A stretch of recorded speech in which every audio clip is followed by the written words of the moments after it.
Let God fight your battles and surrender to Him today. Maybe you're holding on to a toxic relationship. Maybe you're holding on to a habit that is destroying your marriage, a habit that is destroying your family. Or you're holding on to a bitterness, a grudge that is destroying your relationships.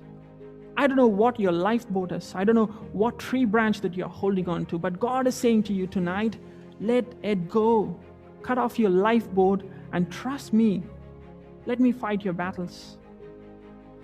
So when Jehoshaphat prayed that prayer, God said to him, do not be afraid or discouraged because of this vast army, for the battle is not yours, but God's.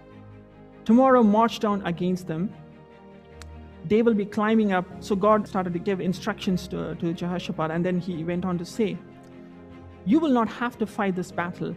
Take up your positions, stand firm, and see the deliverance the Lord will give you. Do not be afraid. Do not be discouraged. Go out to face them tomorrow, and the Lord will be with you. When you surrender fully, that's when God works in your life. It is impossible for God to be silent when He sees someone surrendering their life. When you reach end of your rope and you say to God, I tried everything and nothing works. Now I surrender my life to you, God. And God will roll up His sleeves and say, let me get into action, my son. Let me get into action, my daughter. The woman at the well was married 5 times, and yet she was not happy. And there was a very big vacuum in her life.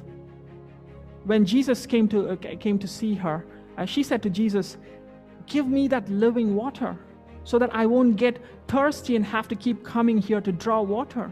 In other words, she said, I'm going to paraphrase her. She said, I'm tired of chasing this world. I'm tired of trying everything. I tried everything, but my life is a mess.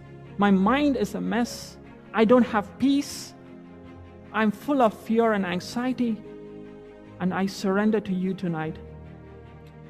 And Jesus, when he surrendered her life to Jesus, her life got transformed that day. Maybe you've tried everything and you've gone after everything in this world and you've come to the end of your rope. There is no peace in your life. There's a raging battle in your mind. And your mind is a total mess. You're anxious and stressed and worried. And you're facing a huge challenge and you're saying to God, I tried everything and I've come to the end of my rope. And God is saying, why don't you surrender your life? And why don't you surrender your life to Jesus tonight and let Him fight your battles? When you surrender your life to God, it is not your battle anymore. It is God's battle. God never lost a battle. If you read the Bible, God never lost a battle. And He will never lose a battle. He always wins. When Jehoshaphat prayed and God gave this instruction, he sent a praise and worship band in front of the army. That sounds ridiculous, but that shows the extent that Jehoshaphat trusted God, how the extent he fully surrendered to God, that he was able to take the drastic step. And also that shows that surrender is not just a prayer, it's a lifestyle. Sometimes we say to God in prayer and we sing songs, I surrender, but we don't really take any steps. But you can see Jehoshaphat took practical steps. It's a lifestyle. Surrender is a lifestyle.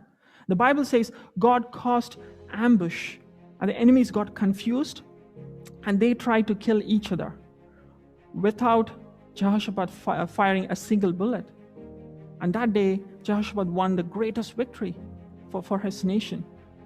God always wins.